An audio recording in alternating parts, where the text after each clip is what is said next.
but we back at it again with another one. Same lane, somewhat real estate, but also just entrepreneurship in general.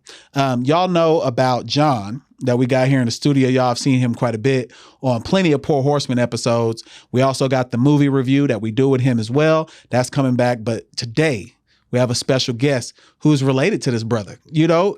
Randomly, I was at Black Men Buy Houses. This brother was at Black Men Buy Houses. We started talking about his brother, and I was like, you know what? We got to get you on the Horsemen Academy. Brother Malachi, please introduce yourself to the audience today. How are you, sir? Doing great, man. Can't complain. Glad to be here. Glad to see what my brother actually does every day for a living. I'm happy to see him getting a paycheck. He owe me some money right now. Oh, okay. Let's get to what he owe you. What does he owe you? Because I could just pay you instead of paying John. We got real payroll. Do we need to put your name in there? Is that what it is? You might have to do that. Maybe we behind a month or two. So okay, we might talk off camera about that, but let the people know where they can follow you, all that good stuff first, and then we just gonna jump right in. So right in that camera right there, where they can get information from you about. You can follow me on my YouTube or on Instagram at The King Malachi, TheKingMalaki, or at Houston Retreats for our short-term rentals. Yeah, nice. So you just recently started your YouTube channel. I did, yeah. What was your reason to jump off in YouTube? Because there's a different world now that you're putting out content for real. Right. What made you get in the YouTube world? So actually, I had a lot of people in my back channels just hit me up asking me would I do it. Okay, that's the main reason. Okay, hey, I like content that I see of you elsewhere. Yeah, did you put out some stuff and asking questions and things like that. That's really the main purpose. I did a review of your more recent interviews. We talked about OJ, the one that you did with him. Mm-hmm. I've seen a few other ones that you had, maybe even in his location as well. And then also, I watched your first YouTube, and then a next one that you're coming up that people haven't had a chance to see. Okay, you might be giving away too much game. Like for real. Like I'm shocked at the level of detail that you're giving people for free. Is that on purpose? It is on purpose. Okay. So I don't want to offend anyone. No, don't. One of the things we always talk about is collectively as a people, we're really not going to grow unless we really help one another. Facts. Help meaning I really want you to learn this information versus I want to be able to sell you a course for you to get this information. Understand so that. I'm very intentional about giving information out because all the success I have is because someone gave me stuff and looked out for me. That's kind of how I feel about it. And see, most people nowadays, you're right. The goal is to get you in with a hook, right, and then have you support them through different means. You're taking a different approach. Now, is that a collective way of you thinking? Did that come from Morehouse? I see your Morehouse shirt. Right. What got that mindset put in place for you? Well, really going back to my parents and just, like I said, people I've been around in general, I was always taught, do unto others as you will have them do unto you. What you give out, you receive, etc. Things like that. I've been very blessed in my whole life. Every success I've had, a lot has been because of something someone gave to me. I just had the good fortune to make good decisions and not mess up, what they told me to do. So I just feel enlightened and to be able to give back. Man, not messing up is the hardest part. Right. Because most of the time we take, especially, Black men, often we get information and we don't even know what to do with the information sometimes. Right. We get it. And sometimes you're crippled with so much information, you don't know which direction to go. Right. How were you able to, and we'll get into what you do here in a second, but from all of the people that gave you knowledge, how were you to determine this is the direction I want to go in? Like I said, I was pointed in the direction by individuals. I've had great mentors, great teachers. Even the way I got into accounting, it was because a teacher pointed me in the right direction. I didn't even know what an accountant was. I literally, my entire life, I've been blessed to be in great environments with people to point me in the right direction. I just had to work hard and do what they said and make the right decision. That makes sense. Okay, so let's talk about it. Houston native, right? Houston native, 3rd Ward. 3rd Ward. Yep. What high school? Booker T. Washington. So you went to Booker North Side. Okay, so how did that work out then? I mean, you from 3rd Ward. How did you end up at Booker T? So I went to River Oaks. I went to Lanier. Same track, the kids. When it was time to go to high school, the next track was to go to Lamar. Oh, okay. Not Yates? Not Yates. River Oaks. All the kids typically went River Oaks, Lanier, Lamar, all in that Westheimer area. Okay. That's the track of schools. So I've been with those kids for, since kindergarten. Yeah. Pretty much. My sister went to Lamar. She was going to be a senior that year, and there was no way in hell I was going to high school with her. Oh, come on now. So you... Yeah. I got a sister mom. I love her to death, but she would have been a senior. I would have been a freshman. It wouldn't have worked. So Lamar was out the window. So once I couldn't go to Lamar, then my mom decided where I was going to high school. And Booker T was a good choice. Booker T was a great choice. Yeah, arguably the engineering program, the best program in the city. Yeah. I was good in math. Okay. So math, engineering, we thought it was a logical choice. I'm not an engineer, so there are reasons behind that, but it was still a great school. But it still makes sense, though, what you're doing now, though, because you're still in a process-driven industry. Correct. Like engineering would be, you're still in a process-driven industry. So decided not to go. That was your choice, or was it you said there's no way I'm going with my sister? And your parents agreed with that? I said there's no way I'm going to school with my sister. That's off the table. That's not happening. It's only for a year. Nope. It was only a year though. Not gonna be able to do it. I love her, Evelyn. I love you, but yeah, I couldn't have went to school. But it was only a year. Not gonna be able to do it. Really? Not gonna be able to do it. Okay, so from Booker T. Yeah, Mom said you're going to Booker T. Okay, engineering, mathematics, STEM, all of that's really important there. Okay, that's what I was gonna get into. How did you end up being in accounting then? Let's talk about maybe from Booker T to Morehouse then. How did that happen? Because I don't know a lot of people from the same lady. Okay. Yeah. Okay. It was a teacher, Vicky Cave. Okay. So I met Booker T. I suck at engineering. Okay. Like my spatial awareness, that the engineering deals with all. You were gonna be mechanical? I wouldn't, as bad as I was doing there, I wouldn't go be anything engineer related. So the first semester or first year, I might have passed every class with like a 70 or something like that. Now, part of it's related to not being a good engineer. Those skills outside of math. Yeah. But there was another part I just wasn't trying and doing no work. Could have been related to that. I wasn't that interested in it. I don't know. Did you do athletics or anything also? Or no, was it just I just sucked. So you just didn't like school? I just sucked at engineering. Okay. So okay.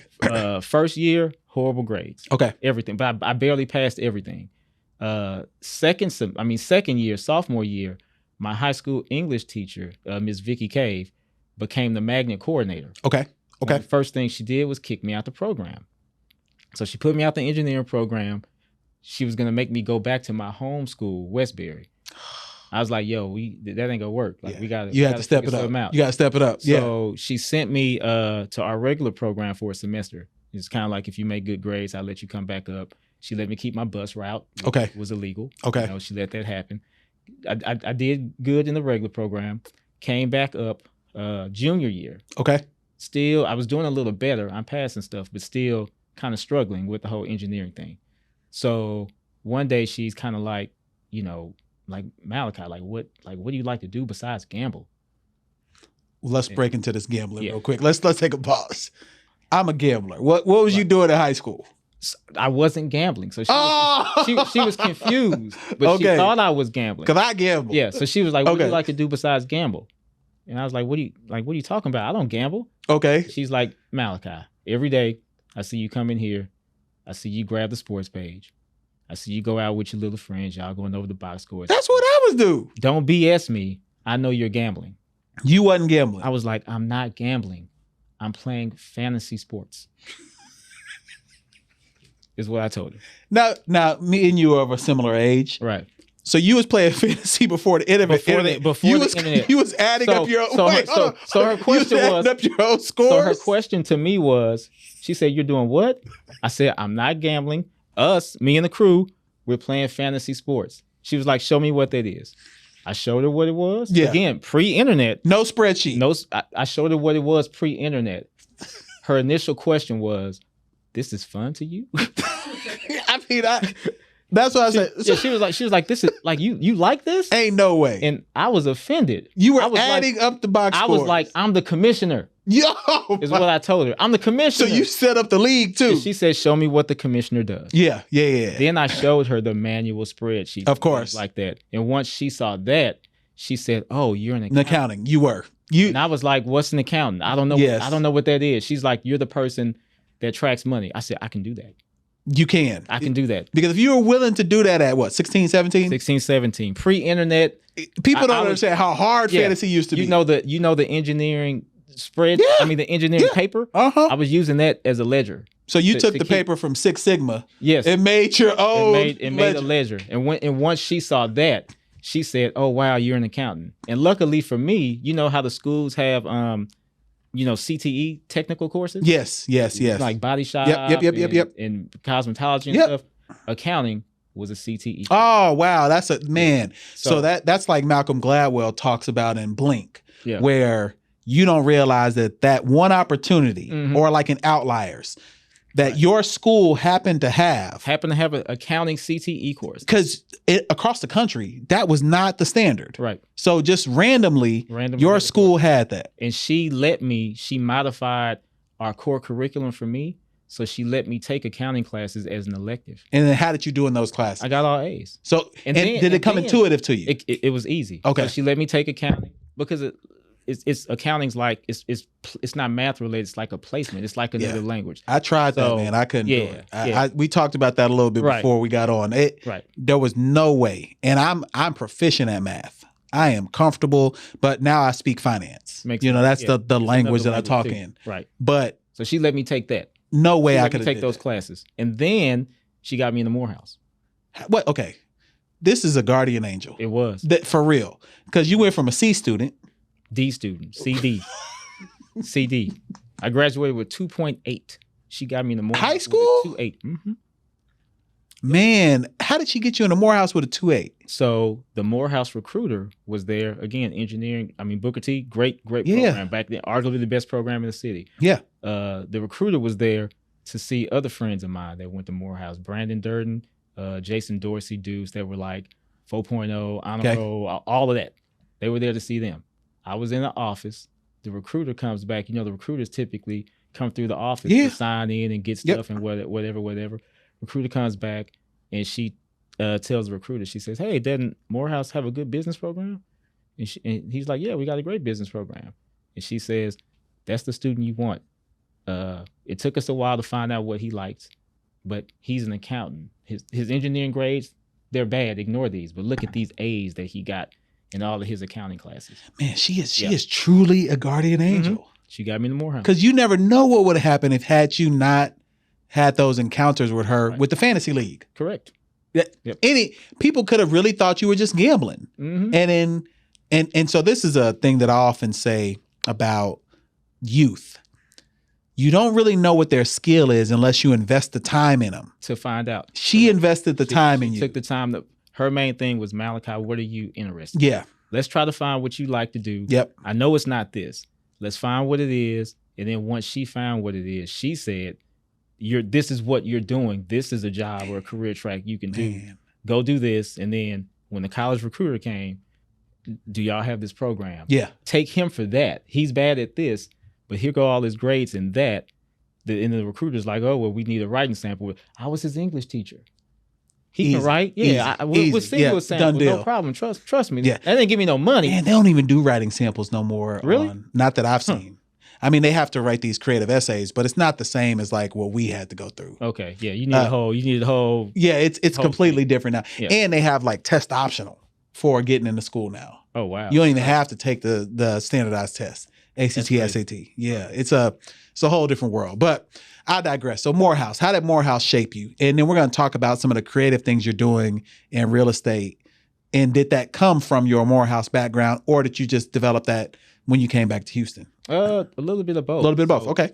Morehouse is, the best place you could send a person. Okay. Okay. It made me the man I am today. It changed my life. I owe everything to the school. Okay. The network you develop there, just the sense of having pride and ownership in your community. Our goal is we don't want, people to come out and just make money. We want leaders. Of course. Every man, we want you to go back to your community, make an impact, make a difference there in whatever field or endeavor that you're in. So it was great for all that, but also it gave me a large, expansive network.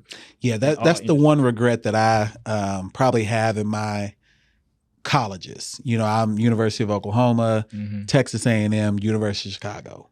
Like for me, I would have wished I had a Black experience in there in some way. I had none. It was great. I had none. It's liberating to. It only lasted 4 years, but to just be able to be in an environment where you can just be free and be yourself. Yeah. And then the teachers there, you know, it's a teaching school versus like a OU or Texas. I went to UT too. That they're research schools. Exactly. The teachers are really invested in you, and the class sizes are smaller, so you can't hide in class. You really have to learn. Oh, I definitely hid in class. You can't. Our accounting classes had 7-8 students there. No way. No way. Our classes would have 200-300 students. Yeah. Yep. So no way. I remember my first economics class. His name was T.O. Okadije. It's the only class that I ever got a D in college. Still haunts me to this day. I thought I was smart. Right. And I remember I tried to go talk to him to get like help after. And he was like, if you didn't get it in my lecture, you're not getting it. Right. And that's what happens sometimes at research institutions because they'll send you to a TA.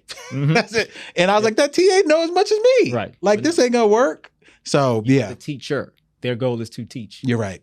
You're right. You can't hide. They pour into you, and then all the companies that come to recruit, they're specifically looking for you. Versus at the other schools, if they find you, it's okay. Yeah. And then since the student populations are so small, what really matters is everybody gets a chance to interview. And I didn't consider that. It's all about getting in the interview room. Yeah. But at OU, UT, the other places, there's typically a GPA cap because they just don't have the time to talk to you. Without question. Yeah. So, and that's why I made sure I was doing my best to graduate with damn near a 4.0. Right. Because I knew that I'm competing not only against the counterparts here, but also the UTs and the A&Ms, because there is that cap that people don't understand, that when you walk in, they see you with a 3.3, they may be like, we're not talking to them. Correct. No cap. Everybody can interview. Yeah. And they're specifically looking for you. Of course. And then the initial round of interviews is typically always alumni that come back. Oh, man, that's great. And then once you get past the initial round and then have to go for the office visit, now the alumni wants to make sure we get to keep coming back. Of course. So we're prepping you for the office visit. Yeah. My nephew from Southern, he had a similar experience. I can't tell where he's working now, but it landed an incredible opportunity straight out of college. And some of us languished for a while trying to figure out what we're going to do at different institutions. Right. So that is a fact. That is a fact. So for Morehouse, when did you make it back to the H then? Immediately. Well, I went to UT for a year for the master's program. Okay. When I graduated, they just changed the law. You had to have 5 years of school to get a CPA. Oh, okay. Used to be 4. That is true. Right. Yeah, because I forgot we are around the same age. That is true. Right. Okay, so you went to UT to finish that piece of it. I went to UT to finish. They had the #1 accounting program in the country. Yep. In-state tuition. Yeah. So I went there for a year. Then I came to UT. Did you work with any of the big fives after, or? I did, before and after. Okay. So, okay. I started out at Anderson. Oh, okay. I worked at Anderson and Enron. Oh man, wait. Can we get into the Enron? Were you there during all of the? I was at Enron the summer before. Okay. The summer after I graduated, I worked at Enron that summer before I went to UT, and then once I finished at UT, I was in the Houston office when we closed, because of the Enron stuff. Man, I don't think we got a lot of people around the country who watch this. They only remember Enron from news stories, but they don't understand how impactful that was for the city of Houston. Yeah. Not only was it the largest company by numbers, it was the largest. They didn't have the largest employee base, but amount of money that was generated, largest in the States. And buzz. True. The buzz. They were the most known company. By far. And then it was going in a day. Yep. It felt like. Yep. We started, I started at UT, that September? 9/11. We started right before 9/11. Yeah. And then by November, it was gone. The firm was closed. I'm saying both firms. Both firms. Yeah. And that's crazy because, so in my world, it's Lehman Brothers that had the exact same thing. I'll never forget 2008-09 when we had the market crash, those mortgage-backed securities and all of that. One day, Lehman Brothers was one of the largest companies. Mm-hmm. Next day, poof, gone. Yep. Whole balance sheet was negative. Yep. And that's what people don't get about accounting, how important it is to have solid accounting practices, because it could change your life in a day. In a day. Yeah. In a day. So that's why our industry is so scrutinized for not catching mistakes and things like that. Why y'all are probably the most scrutinized industry other than medical. Very much so. By far. Because we're not that scrutinized. Like I can tell you right now, we're scrutinized on the fiduciary side, but nothing like what you all are on the technical side of things. Because the regulatory authorities that over y'all get audited on your audits. Correct. Peer review. Yeah, that's crazy to me. Somebody has to look at what you did. I couldn't imagine. And sign off. I could not imagine. Yeah. That's why I'm not an accountant. So let's talk about move back to the H. And where I know of you from is you doing creative real estate. And I call it creative real estate for a reason, because it seems like you source and find ways to do what people would think is impossible in real estate. Not only do you build relationships with people, you understand the law and you understand how to make financing work. But at the same time, you've done a lot of this for yourself. Right. And that's the hard part. Most people feel like you got to go out, get 5, 10 partners, people to invest. You figured out a way to carve out a lane on your own. So was real estate always of interest to you? Or did you understand, hey, that's a way I can build wealth. Let me dig in and figure out how to do it. I had no interest at all in it until I had kids. Okay. Again, going back to having great friends, having great mentors. Prior to having children, I was probably in the same, I won't say trap, but where you don't have anyone to leave anything to. Yeah. If you're making a decent amount of money and you have a nice quality lifestyle, you're not really as worried about asset accumulation, building wealth for if you don't necessarily have someone to give it to. Yeah. If that makes sense. No, it does. Yeah. So I was there before good friends introduced me to real estate and showed me. So just working a job, comfortable. Kids. Comfortable. A kid was coming. Okay. And then I had friends in real estate. That's what, okay, so that's the thing. You know some of them. So yeah. Okay. I had really good mentors in real estate. Okay. I saw what they were doing. Yeah. It looked of no interest to me because I had the misconception that you're going to be a landlord, you got to be hands-on. That's how I feel. Know how to fix stuff and all that. And as my brother can tell you, I'm lazy. Like I don't. That's how I feel. I don't do none of that stuff. Yeah. He might be the mainest man here, to be honest, because I don't do that. I call him to come do stuff at my house. That's no cap. Hey man, the Christmas trees we need to get. We need some help. Yeah, so, we need some. Yeah. But nah, so that's interesting then, because I feel like I'm at a similar crossroad.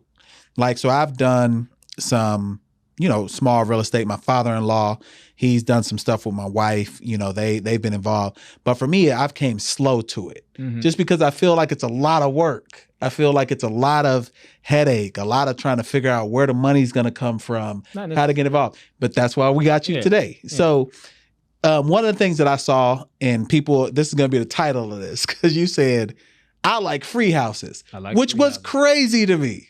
Right. What does that look like? What do you mean by that? Because there's no way it's free. It's free. Technically, it's free. See, that's what I'll get back to. So what do you mean by that? What do you mean? Meaning you don't have to come out of pocket to buy it. So I'm still lost. Real estate's one of the only investment vehicles where you can obtain the whole thing with none of your money. Correct. Right? Correct. So, you go buy stock and all that stuff. You want the Coke shares or whatever, you got to pay for. You got to pay for them. That's real estate. You're allowed to leverage. Correct. Up front and get everything. And then it's also on the back end, one of the only assets where the government's going to give you all your money back. Correct. Over time. That is correct. So you get it. I understand that piece. In the beginning, and they're going to pay me back in the end. So but I don't understand how you find that though. That's the piece. Like, where does a deal like that come about? Like, where are you sourcing the ability to go to someone and say, hey, well, you know what? I'm already financed because are you using other people's money So people have a wide variety of ways to do it. Okay. So you have creative financing where You have the house and I'm getting it directly from you and you're not making me pay for it. Okay. Right. But I still get control of the asset. Then you have, your fix and flip model where I get a distressed asset for a cheaper amount. Okay. And then I put some work into it and then I trade off the equity. And you can do the same thing as far as building. So the main thing is your ability to leverage. Yeah. So whether I'm leveraging from you owning the house and you saying you can have control of this without paying me for it now, or I'm leveraging an end user like a bank. Yeah. Or someone, whoever, or an investor giving me money to get the asset. Okay. Without coming out of my pocket. Of course. That's the main thing. So it's really about cost control with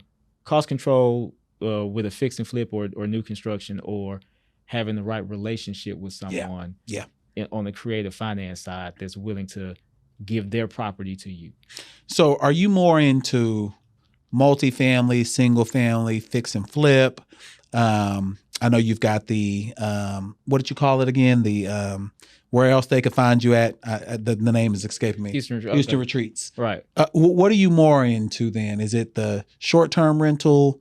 Is it the fix and flip, long-term, tenants? What's more of your lane? I'm more into whatever the tax code encourages me to do at that moment.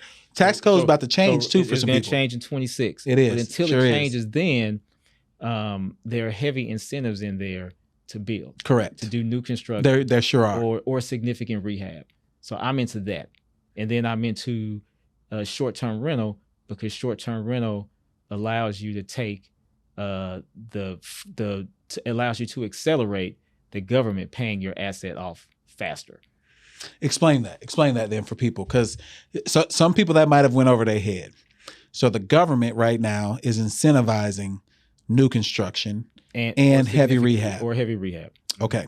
Doesn't matter the area of the country. It does. Oh, okay. So that's it's in yes and no. Okay. So two different programs. So they're encouraging investment by giving you bonus depreciation. Oh wow. Immediately now on assets. That's for everybody. And that's every business owner. But explain bonus depreciation, people, because they don't understand when you get that property, you are able to depreciate that asset off of your balance sheet. Right. Relatively quick. So when you get because it doesn't just have to be real estate. Okay. Any type of equipment or property that has a useful life of 1 to 20 years. So useful life means I bought this microphone. Yeah. This microphone should last me 2 years. So this microphone cost $100. I can take the full value of this microphone in 1 year taxes. In 1 or 2 years. Okay. And the government will kind of give me that portion of investment back, as far as the house goes. Okay. Make sense? No, that makes complete sense. Okay. So 1 to 20 years, any type of equipment, property that you have, the government says we're going to give you all of this $100 up front instead of you. So this microphone, its useful life typically might be between 5 and 7 years. So let's say you spend $100 on it. I don't know the useful life of a microphone. Of course. No. This is a great example. I'm just giving an example. Great example. Let's say this microphone has a useful life of 5 years. It costs $100. Every year I get a $20 deduction. Yes. Off this $100. Right? But you're saying with the... Right now, the government says immediately you get a $100 deduction right away. Okay. Up front. And it didn't used to be that way. And people are doing that with properties and not telling us. People are doing that with properties. That's why you see corporate America going in and investing in real estate. So BlackRock and Vanguard. They get to do the same thing with houses. So it's the same thing with a house. So the useful life, again, the useful life of this. Yeah. How long? Useful life equals how long will it last? Of course. Okay. They say useful life of a house, residential house, 27 years. Okay. Useful life of the commercial building that we're in now, 39 years. Right? So, so here's this. Sorry, we're getting down in the weeds. So we purchased this. Right. We own this cash. Uh-huh. I don't ever remember having that useful life conversation. So you probably made a mistake because. Oh, that hurts. Because when you sell it, so the government is going to give you this tax deduction. If you sell this, whether you took the tax deduction or not, they're going to assume that you did anyway. See, so you're going to have to pay a tax as if you took it regardless. So anybody, if you haven't depreciated the property that you have, go back, amend the last 3 years of your tax returns and make sure you take your depreciation. We see people do that a lot. Okay. Where they That's not a homestead. No. Homestead is on your personal property, your primary residence. Your primary residence. Okay. But that's the government saying you have a house that's worth this, and we're gonna take the taxes, and we're gonna reduce it by a percentage. Yeah, we're giving you a tax break. That's what that is. Okay. This is the government giving you cash back or a portion of cash, saying reducing your tax burden, your liability by this amount, which can lead to refunds and things like that from the tax. From the money that you paid. Wait, how can you get a refund on something that you? Because they've been taking. You're still paying tax in some capacity somewhere. That's what Donald Trump was doing. So when I say the refund, I know what you're saying. I mean a refund of money you've paid. You paid. I know what you're saying. We're giving you money. No, I get it. You get your money back. So that's how people end up with zero tax liability. Correct. In the real estate space from assets. Because so if I want to wipe away income, yes. I just have to go buy X amount of assets to wipe away my income. So if I make $100,000, yeah, right? Okay, I make $100,000. Let's just say that's a 20% tax rate. Correct. I'm just you throw a number out. Yeah, I make $100,000. That's a 20% tax rate. I owe 20 in taxes. Yeah. How much real estate do I need to buy to get that back end deduction to wipe away that $100,000 of income? So let's say I go buy a $500,000 house. Okay. Right. The government now is going to give me a 20 to 25% reduction of what I buy. That's typically what it averages out to. It's a lot of different steps in between. No, I got you. But I'm saying, so that 100,000. So let's just say I got 100,000 in income. Yes. Divide that number by 0.2 or 0.25. Okay. And that equals how much real estate you need to buy to get rid of that. So $40,000. 40 to 50,000, $400,000 to $500,000. Because you're taking real estate. Okay, yeah. Okay. What I would need to buy. So that math adds up. If I buy a $400,000 property and they give me the upfront deduction of 20% of that, that's what that is. Or a $500,000 property, they give me the upfront deduction for that to get back to that $100,000. And that's why you like free houses. That's how you get a free house. I'm doing this. Right. Well, that's one of the ways. That's one of the ways you get a free. No, that makes complete sense. So that's not the free house part. That's the. But that is though. You get the money back. That's me eliminating my tax liability. Gotcha. Now the free house, how I get that is I have a $100,000 house, but it's worth $150,000, correct, $200,000, and then I borrow against the value of correct. it. Correct. I sell it to the bank. The bank's my buyer or an investor or whoever, and then I get the house. I've got zero money down that I paid. So, but why would you sell to the bank? That's the piece that most. So you can keep the property. You don't sell. I'm just saying, think of it this way. Every builder makes money. Correct. They build to make money, right? Correct. You make money by keeping your what low? Your cost low. Your cost low. Correct. Right. And then there's a spread that you get. This correct. Is my cost. This is what I sold it for, right?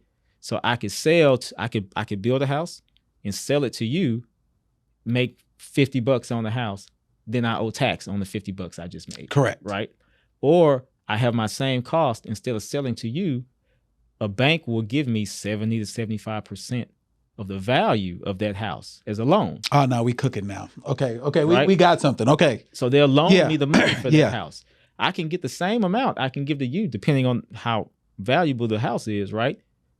Depending on that spread. I'm borrowing against the spread. And if there's equity. The spread is equity. Yeah, in that already. So you've built in your margin. Correct. Before you've done anything. Yes. And then you do that depending on how cheap you get the land. Of course. But the lower you can keep your cost, and then here's the value of it. As long as your costs are 70 to 75% of the value, that's how you get the free house, because you're just borrowing from the bank to pay off your cost. Now, how difficult is it to, I'm going to use terms that Horsemen would like, to run this play? How difficult is it? Let's say I live in a rural community. Okay. Let's say I live in Manville or Rosharon. Okay. Where there's land already that potentially is owned. Mm-hmm. How difficult is it to put units on the ground? Not very hard. I mean, you need credit. You need to be able to find a good builder. Yeah. I'm not trying to make it seem like it's simple. But it sounds difficult though. It's not. It's a process. Okay. We're talking about accounting and finance earlier. True. It's a process. True. Step A, B, C, D, E, whatever. It's quite doable. If someone were to come to you and said, because a lot of people are going to be interested in this, because hearing a way to have creative finances, as you call it, if someone were to come to you and say, hey, I got a 750 credit score. Yep. I got a W-2 where I make perfect. Let's say they only make $75,000 though. That's more than like 60% of the country. That is true. Yeah, that is true. So let's say I got a W-2, I make $75,000, I got a 750 credit score. Right. I've never owned a house though. Okay. Is it realistic for me to do new construction? It is. It's not realistic it's realistic for you to hire someone to go do the new construction. It's realistic for you to be a developer where you're in charge of hiring a builder in a team to go out and build the product for you. But what would my cost be? Let's say hypothetically that if my cost hiring the builder and then they go out and get the loans and everything, or do I have to go out and get those loans also? You should go out and get your own loan. Okay. You can do if you got $75K and a good credit score, then you have the ability to go assuming you don't have a lot of debt. Of course. Right. Of course. Yeah. Because it's really not about what you It's make. That debt to income. That debt to income. Yeah. As long as your DTI is 50% or more, 50% or under, then you can go out and obtain credit to go out and do these things. Like if I want to buy land, you got a good credit score, you can get a lot loan for the land. Okay. Lot loan will loan you 60 to 70% of the value of the value of the land. Yeah. The other 30%, you could use a line of credit to pay for that. Same thing. Makes sense. You're just borrowing. But if you have the capacity to borrow with good credit, a good W-2, W-2 means the bank says you have money coming in. You got income. Yeah. Pay me back. That's why entrepreneurs, I've always encouraged people, man, keep that W-2 as long as you can, especially if it fits in your entrepreneur life. Like, don't feel like you need to get rid of that, because that's one of those things that will help you in any environment where you're looking to borrow. Right. It helps you with the lending for sure. Especially having that, 2 years of income, being able to process your tax returns that show that you've had this standard amount of money coming in, or, with not a lot of gaps in your money also. That makes a difference. To show the income, you can't be writing everything off. Correct. They care about the net number. Explain that to people, because I hear a lot of people who, I'm glad we got an accountant in the building, because they talk about taking every deduction and then they show at the end of the year they made $6,000. Yeah, it's not gonna work. Why do people do that? They don't want to pay tax. I mean, but it hurts them reason. In the long run. They're not thinking about when will I need this money. So if you're never gonna borrow from anybody, then you can deduct away. Okay. If at some point in time you're gonna need lending, then the person you're borrowing from needs to know that you got some money. Correct. That you're paying taxes, paying some money, and what you deduct. We often make the mistake of trying to chase deduction. I mean, you're not getting a dollar for dollar. No, you're not. Yeah, you're just getting the pennies on the dollar. Yeah, never. So, just deduct, what you need. Okay. I mean, think ordinary things in the ordinary course of business. Not, I don't want to pay tax this year. Let me go out and buy 10 more mics and they go sit in the corner. Of course. But do I need these 10 mics? Yeah, then it's a good time to buy. It's like when people go say, man, go get you a car over 6,000 pounds. Right. Because you could deduct. No, what? Now you got to pay a payment of $1,200 a month. Correct. Like, why did you do that? Like, that didn't make any sense. So, all right, let's talk about maybe your most creative deal. What's the most creative deal that you've put together? Like, what's something that you were really